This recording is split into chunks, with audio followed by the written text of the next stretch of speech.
जिस नाइटमेयर को तुमने एस्केप कर दिया है वो कई सालों बाद फिर से लौट चुका है और इस बार उससे ज़्यादा नेक्स्ट लेवल के थ्रेट तुम्हें सामने दिए जाएंगे, खतरनाक लेवल की गेम खेली जाएगी और काफ़ी सारा कन्फ्यूजन उठेगा जिसका सॉल्यूशन हम लोग आज की वीडियो में करने वाले हैं। तो मैं बात कर रहा हूँ एलिस इन बॉर्डरलैंड के सीजन 3 के बारे में और ये भी बात करूंगा कि इन फ्यूचर इसका दूसरा पार्ट बनेगा या नहीं, मतलब कि ये फ्रेंचाइजी फिलहाल एंड हो गई है या फिर और कंटिन्यू एपिसोड्स आने वाले हैं, जहाँ पे इसके बाद जो सबसे बड़ा क्वेश्चन बनता है जिसका आंसर इन लोगों ने कहीं ना कहीं दे ही दिया है लेकिन तुमने नहीं देखा। तो मैं बता देता हूँ कि जोकर आखिर पूरी वीडियो के अंदर, मतलब कि पूरी सीरीज के अंदर कौन था, इसका जवाब मैं तुम्हें दे दूंगा, साथ ही साथ पूरा एक्सप्लेनेशन भी दूंगा। तो ये वीडियो तुम्हारे लिए बहुत ही ज़्यादा ज़रूरी बन सकता है। तो सबसे पहले हम लोग स्टोरी के ऊपर नजर डालते हैं कि हमें स्टोरी के अंदर क्या देखने को मिला था। तो जाहिर सी बात है स्टोरी वहीं से स्टार्ट होती है जहाँ पे वो एंड हुई थी, बस एक टाइम जंप लेती है जहाँ पे उसागी और आरिसो ने अपनी सगाई कर ली है, मतलब एक तरीके से एंगेज हो चुके हैं, बच्चे के लिए प्रोसेस भी हो चुकी है, जो कि उन लोगों के जाने के बाद पता चलता है। उन्हें लग रहा है कि वो लोग उस जगह से आज़ाद हो चुके हैं लेकिन उधर की उनको मेमोरी बिल्कुल भी नहीं है, बस धुंधली उन्हें याद है, जिसके बाद उन्हें लगता है कि ऐसा कुछ एग्जिट हुआ नहीं था। अब मैं तुम्हें बता दूं कि ये बॉर्डरलैंड कहाँ होता है, सबसे पहले एक क्लियरेशन दे दूं ताकि तुम्हें समझ में आए। तो जो फर्स्ट और सेकंड सीजन हमने देखा था उसका ये क्लियरेशन कंफर्म हो चुका है कि वो जिस जगह पे थे शिबुया पे, वहाँ पे एक मीटियोर गिरा था। उस मीटियोर की वजह से सभी लोग कोमा में चले गए थे और मिनी हार्ट अटैक आ गया था, जिस टाइम पर वो लोग मौत के करीब आ गए थे और उस मौत के पास जाने से पहले एक बॉर्डरलैंड था जहाँ पे उन्हें सर्वाइव करना था। वहाँ सिर्फ उन लोगों ने रियल दुनिया के 2 मिनट गुजारे लेकिन वहाँ पे कई महीनों या कई सालों बीत गए थे, ऐसा कह सकते हैं। जिस जगह पे वहाँ पे हम लोगों ने देखा कि काफ़ी सारे मेन कैरेक्टर्स जिंदा रह गए थे, जो कि सीजन के एंड में हम देख सकते हैं सारे टास्क को खत्म होने के बाद, जो कि कैमियो भी हमें इस सीरीज के अंदर देखने को मिला, जहाँ पे आरिसु और उसागी को ऑफर किया था कि तुम्हें यहाँ पे सिटीजनशिप लेनी है, तुमने मना कर दिया था। लेकिन दूसरी और 2 खतरनाक कैरेक्टर हमें देखने को मिले थे जिन्हें कंफर्मेशन कहा जा रहा है कि इन दोनों में से कोई एक जोकर है। उनमें से एक तो मेन बंदा, ऐसा लग ही रहा था कि नहीं कंफर्म यही जोकर है क्योंकि पूरा मास्टर प्लान उस बंदे का था, क्योंकि उसे आरिसो चाहिए था, क्योंकि आरिसो जैसा मास्टर प्लान बंदा, खतरनाक दिमाग वाला बंदा उसे अपनी टीम में चाहिए था, जिससे और भी खतरनाक थ्रेट जो कि उसके नेक्स्ट लेवल की गेम वो लोग खेल सके।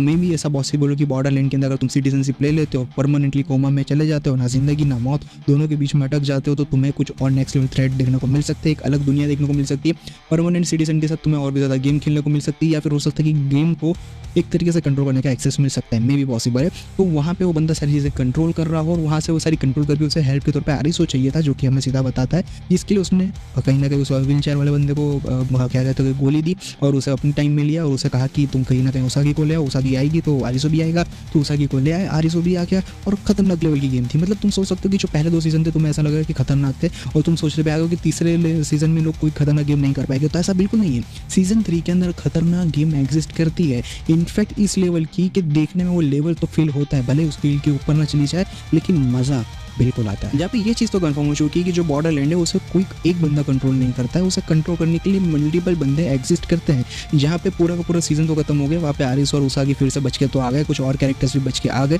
जो कि हम सीधे से हम लोग देख सकते हैं। और वहीं पे हमें फिर से जो पहले के 2 सीजन के जो मेन कैरेक्टर्स थे, मेरा फेवरेट वो गोल्डन बाल वाला भी था, तो वो सारे के लास्ट में क्या हमें देखने को मिला। तो मे भी पॉसिबल है कि वो आने वाले फ्यूचर में हमें देखने को मिले। यस, तो मैं इस पर बात करने वाला हूँ कि वो आगे जाके कब दिखेगा, लेकिन उससे पहले मैं कंफर्म कर दूँ कि इसके अंदर हमें मे भी हो सकता है 3 जोकर देखने को मिले हो। तो सबसे पहले तो अब जोकर के ऊपर आ जाते हैं कि जोकर फाइनली कौन है। तो मे भी 3 में से कोई एक जोकर हो सकता है, लेकिन ये तीनों नहीं है और चौथे के ऊपर उंगली उठ रही थी तो वो भी नहीं है। मैं क्लियरेशन करते हुए जाऊंगा और फाइनली बताऊंगा कि कौन है जोकर। तो सबसे पहले मैं बताता चलूँ कि जो जोकर के ऊपर कंफर्मेशन हो रहा था, जिसका पूरा मास्टर प्लान था आरिसो को लाने में, वो बंदा जिसने पूरी गेम खेल के यहाँ पे ले आया और उसके साथ दूसरा बंदा एक हैट वाला बंदा था सूट वूट पहन के। तो ये दोनों बंदे जोकर नहीं है, क्योंकि कहीं ना कहीं हमारा मेन बंदा मारा गया, उसने सिर्फ आरिसो को मारने की कोशिश की तो वो मर गया, दूसरा उसके सामने उसे रोकने की कोशिश की थी और वो पहले से उससे है, मतलब कि दोनों साथ में ही थे। तो मे भी ये दोनों जोकर कंफर्म तौर पे नहीं है। दूसरा जो हम लोगों को एंड में आरिसो को जो सारी चीज़ें समझा रहा था, उसे ऑफर कर रहा था कि तुम यहाँ पे आ जाओ, तो मे बी कि वो जोकर हो सकता है, लेकिन वो भी जोकर नहीं, क्योंकि उसने खुद ने कंफर्म किया कि वो खुद वॉचमैन है, यहाँ पे सिक्योरिटी का काम करता है, सारी चीज़ें संभालना, कुछ भी गलत ना हो, कोई सीधी सारी चीज़ें हो वो यहाँ से वो कंट्रोल करता है, उससे अलावा उसका कोई काम नहीं है। मतलब कि वो भी जोकर नहीं है और वो कई सालों से यहाँ पर, उसे मौत लेनी ही नहीं है, इस वजह से वो कई सालों से यहाँ पर जिंदा है। और ये कह सकते हैं कि रियल लाइफ में तो तुम्हें 2 मिनट में मौत आ जाएगी, लेकिन इस बॉर्डरलैंड में तुम जब तक चाहो, जितना चाहो उतना टाइम तक यहाँ पे रुक सकते हो, उतना तुम जिंदगी अपनी बिता सकते हो। इस बुड्ढे को देख के ऐसा लग रहा है। जिसके बाद अब तीसरी चीज़ पे आते हैं कि ये तीनों अगर जोकर नहीं है तो फाइनली जोकर कौन है। तो मेरे हिसाब से अगर इसमें काफ़ी सारे लोग थियरी बनाएंगे, काफ़ी सारे लोगों की कॉन्फिगरेशन थियरी बनेगी, जिसमें मे भी ये पॉसिबल हो सकता है कि जो जोकर है वो खुद आरिसो हो, क्योंकि उसे 2 जोकर के कार्ड मिले थे और उस बंदे की कोई भी ट्रिक नहीं थी वॉचमैन की, वो कहता भी है अपनी तरफ से, लेकिन ऐसा डाउट जा रहा है कि जो जोकर का ऑफर है वो खुद आरिसो को दिया जाने वाला था, वो खुद आरिसो बनने वाला था, लेकिन ऐसा हो नहीं सकता क्योंकि तुम ही सोचो जोकर जो प्लेयर्स है वो खुद मॉडल बनते हैं, मेन कार्ड कभी नहीं बनते, और जो मेन कार्ड है वो जोकर है और जोकर को कंट्रोल करने वाला कोई और है और अपनी ज़िंदगी में आ चुका है। लेकिन एक तरफ ये थियरी भी निकलती है कि नहीं, अगर उसे 2 जोकर के कार्ड मिले हैं मतलब कि वो डबल पावर वाला है, उसके पास ज़्यादा पावर एग्जिस्ट करती है, वो सारी गेम को अच्छे से कंट्रोल कर सकता है, वो मास्टर माइंड है, वो सभी सिस्टम को संभाल पाएगा क्योंकि जो पुराना बंदा है वो अपनी अंत पे आ चुका है, तो नया बंदा चाहिए, उसके लिए मे भी पॉसिबल है कि आरिसो हमें देखने को मिले एज अ जोकर। और इसकी एक थियरी भी निकलती है क्योंकि इसके बाद एक मैं बंदा बताता हूँ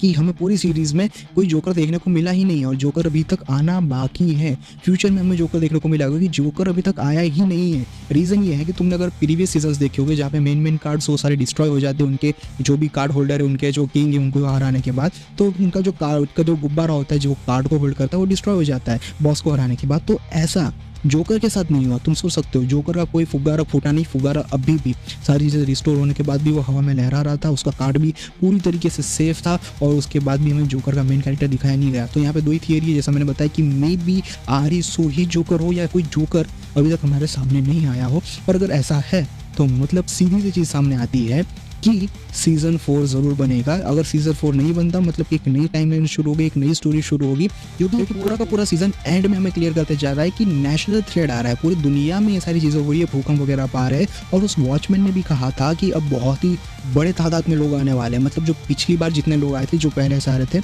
उससे कहीं ज़्यादा बड़ा थ्रेड आने वाला है, जिस वजह से आने वाला फ्यूचर और ज़्यादा गंभीर में होगा और हमें और भी ज़्यादा एलिस एंड बॉर्डरलैंड का नेशनली कह सकते हो, ये सिर्फ कोरियन था लेकिन अब हमें नेशनली थ्रेड देखने को मिलेगा। नेशनली और भी दुनिया से बन जाएंगे, जैसा स्क्विड गेम के साथ नेटफ्लिक्स कर रहा है कि मल्टीपल पूरे अलग अलग दुनिया के लोग कह सकते हो कि स्क्विड गेम खिलाने वाला है, उसी तरीके से अलग अलग दुनिया के बॉर्डरलैंड हमें इस दुनिया में देखने को मिलेगा। बॉर्डरलैंड तो एक ही है लेकिन दूसरी अलग अलग दुनिया के लोग देखने को मिलेगा और वहीं पे हो सकता है मैं भी किंग जोकर की थियरी में देखने को मिले। अब मेरे पास इसको लेकर तो काफ़ी सारी चीज़ें हैं लेकिन जैसे जैसे ध्यान में आती जाएंगी, जैसे जैसे बिल्डअप होते जाएगा मैं तुम्हें बताता जाऊँगा। तो वो सारी चीज़ें के लिए चैनल को सब्सक्राइब करो। मिलते हैं नेक्स्ट वीडियो में, तब तक के लिए।